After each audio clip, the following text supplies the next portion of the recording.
धरती सुनहरी अंबर नीला, हर मौसम रंगीला, ऐसा देश है मेरा हो, ऐसा देश है मेरा, ऐसा देश है मेरा हो, ऐसा देश है मेरा।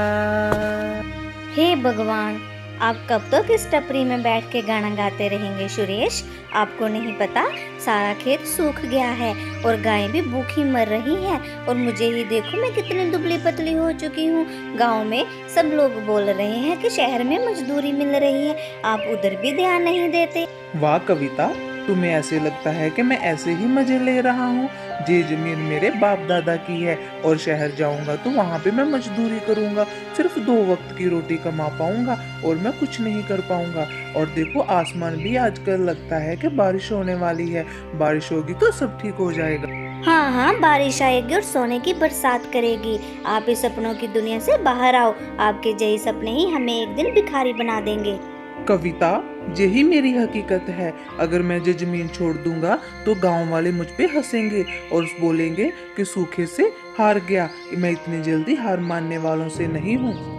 अच्छा, तो अभी मैं आपकी जिद के आगे ऐसे ही बैठी रहूं? आप हमारी गाय को देखो, उसकी तो हड्डियां ही निकल आई हैं और मेरी तरफ देखो, मैं कैसे भूखी इतने दिन चलूंगी? मेरे से तो अभी चलना भी नहीं हो रहा। आप क्यों नहीं सोच रहे? आपकी यही जिद हम दोनों को ले डूबेगी किसी दिन। अरे यार कविता, तुम मेरी बात क्यों नहीं समझ रही हो? शहर भी मजदूरी करके कोई जिंदगी है, वहाँ पे तो भीख मांगने जैसे है। पूरा दिन खून पसीना बहाओ और बाद में पूरा पेट भी नहीं भरता। अभी तुम थोड़ा इंतजार करो, बारिश जरूर हो जाएगी। बादल बादल की तो बात ही मत करो सुरेश। आप हर साल आते हैं और हर साल ऐसे ही चले जाते हैं, कभी भी बारिश नहीं होती। सो मुझे तो यकीन ही नहीं हो रहा आपके बादल पे।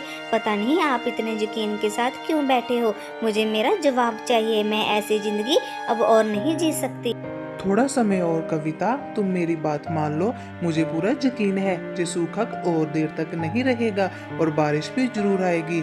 मुझे आसमान पे इस बार बारिश के आसार ज्यादा दिख रहे हैं। तुम्हारा दिल कहता है और मेरा पेट चीख रहा है। पता नहीं कब तक तुम्हारे खेत और जे टपरा हमारा साथ देगा। तुम्हें अगर मेरी बात नहीं समझनी, तुम्हारी मर्जी। अब मैं तुम्हें कुछ नहीं बोलूंगी। अच्छा अच्छा, चलो अभी मैं खेतों में जा रहा हूँ। घर पे रहा तो तुम पूरा दिन ऐसे ही चिल्लाती रहोगी मुझ पर।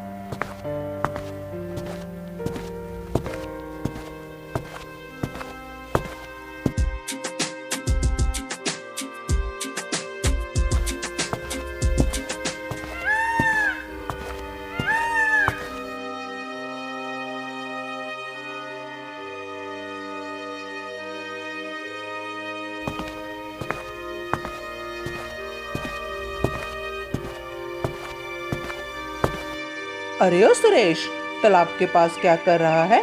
सुना है खेत सूख गया है। चल मुझे दे दे, अच्छे दाम में ले लूंगा। गांव में कोई इतने अच्छे दाम में लेगा भी नहीं। खबरदार लाला, अगर मेरे सामने ऐसी चालाकी की तो। मुझे पता है तुम्हारी चालाकियों का।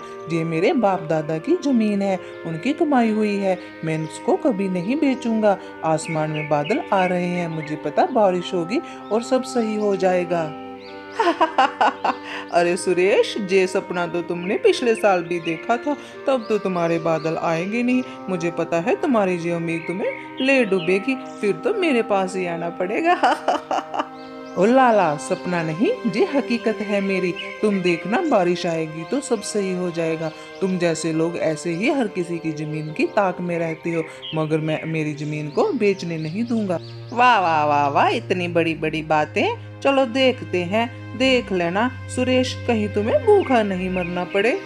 वो सब मेरी मर्जी है लाला। मेरी जिंदगी में क्या होगा क्या नहीं होगा, और मुझे बादल पे यकीन है, वो कभी झूठ नहीं बोलते। बारिश जरूर होगी। अभी तुम जहाँ से चले जाओ, नहीं तो मेरे मुंह से कुछ गलत निकल जाएगा।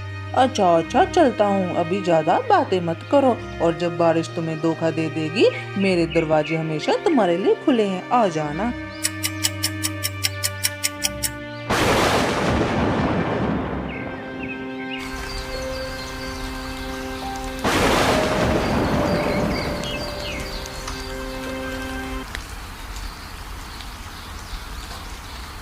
देखो देखो कविता, मैंने तुमसे कहा था ना, आसमान मेरी बात सुन रहा है और उसने मेरी बात सुन भी ली और आज बारिश हो भी रही है। कल रात से बारिश रुकने का नाम नहीं ले रही। अब हमारे अच्छे दिन आ जाएंगे। हाँ सुरेश, आपने सही बोला था।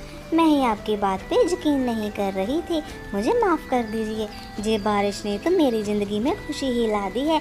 जैसे आप बोलते हो सब सही हो जाएगा, तो अब हमें किसी के आगे झुकना नहीं पड़ेगा और हमारी गरीबी भी दूर हो जाएगी। हम भी अच्छी खासी रोटी खाएंगे लोगों जैसे। हाँ कविता, ये बारिश हमारे खेतों को हरा भरा कर देगी। मैं कल ही जाकर खेतों के लिए बीज बो के आऊँगा और देखना, अब हम जिंदगी गुजारेंगे नहीं, जिंदगी को जिएंगे, हंसेंगे, खाएंगे और अपने बच्चों के लिए कुछ करेंगे और लोगों को दिखा देंगे कि सुरेश कभी हारा नहीं था जिंदगी में। हाँ हाँ सुरेश, अब हम अपनी मेहनत की कमाई से अपने सारे सपनों को पूरा करेंगे, जिससे गांव के सभी लोग बोलेंगे कविता और सुरेश ने अपनी सारी मुश्किलों को पीछे छोड़ दिया और अपने गांव में एक मिसाल बनेंगे सबके लिए। कविता यार, कहीं ना कहीं तुमने भी तो मेरा हौसला बढ़ाया था। मैं जब भी कमज़ोर पड़ता था तुम हमेशा मेरा साथ देती थी। अब देखना, जल्दी ही हमारा टपरा भी पक्का हो जाएगा और हम अपने सारे सपने पूरे करेंगे। चलो ना सुरेश, थोड़ा बारिश में और भीगते हैं। ये बारिश तो हमारे लिए एक जीत है और एक मिसाल है। अब हमारे हंसने के दिन वापस आ चुके हैं और अब हम कभी भी उदास नहीं होंगे। चलो भीगते हैं।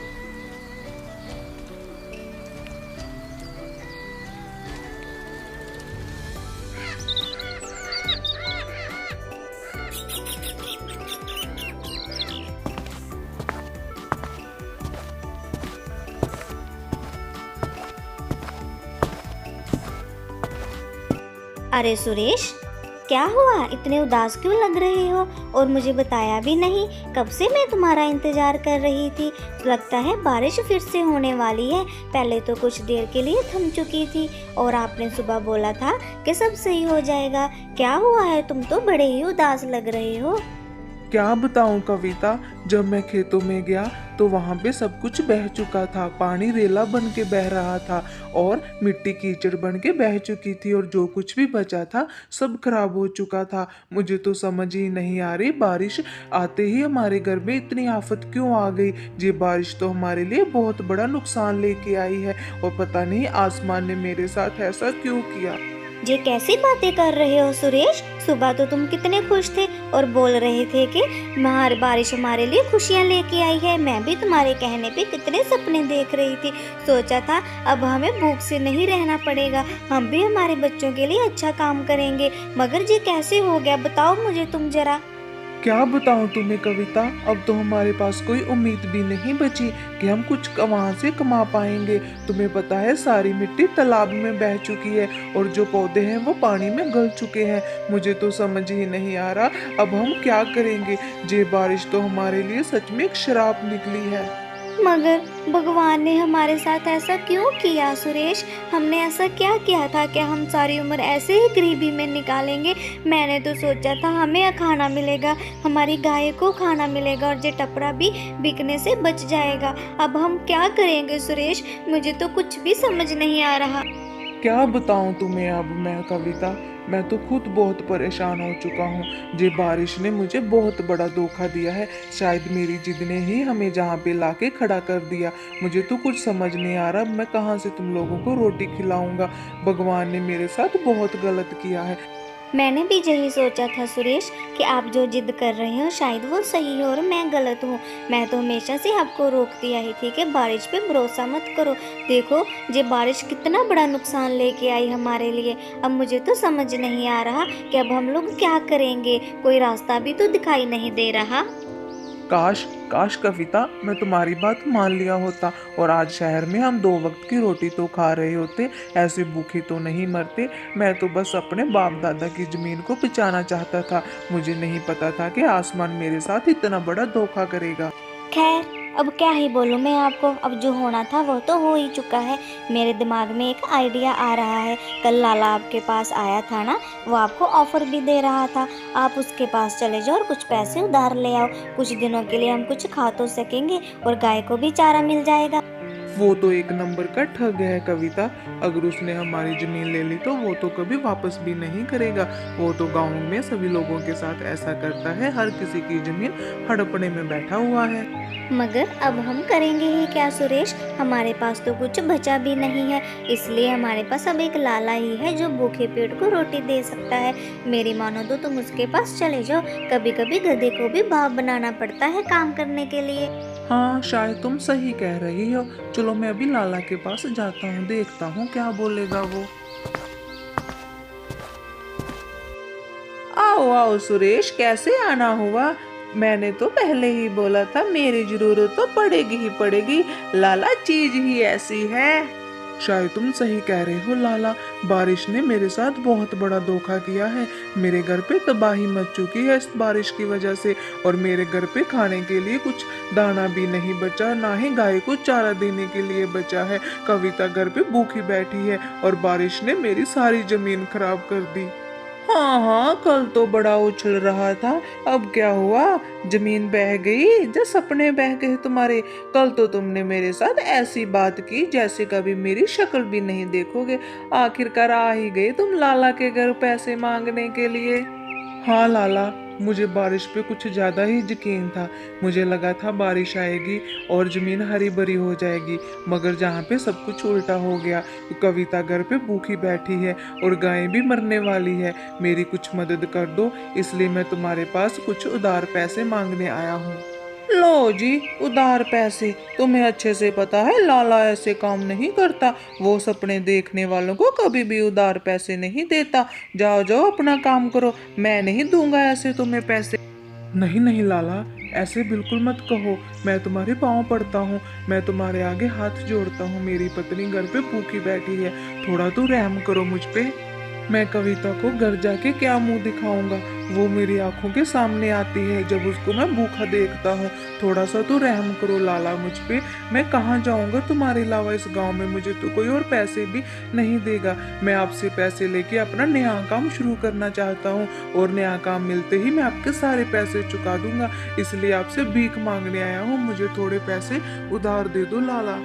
लाला इतना बुरा भी नहीं है जो किसी को गरीबी में ऐसे छोड़ देगा। हाँ ठीक है, मैं तुम्हें उधार पैसे दे देता हूँ, मगर मेरे पैसे जल्दी वापस कर देना। जाओ अभी पैसे लेके अपनी बीवी को खाना खिलाओ। शुक्र है लाला आपका। मैं आपका जितना धन्यवाद करूँ उतना ही कम है। आपने भूखे पेट को रोटी दी है। आपके मैं जल्दी ही पैसे वापस कर दूंगा। बस मुझे अब अच्छा सा कोई काम मिल जाए। धन्यवाद।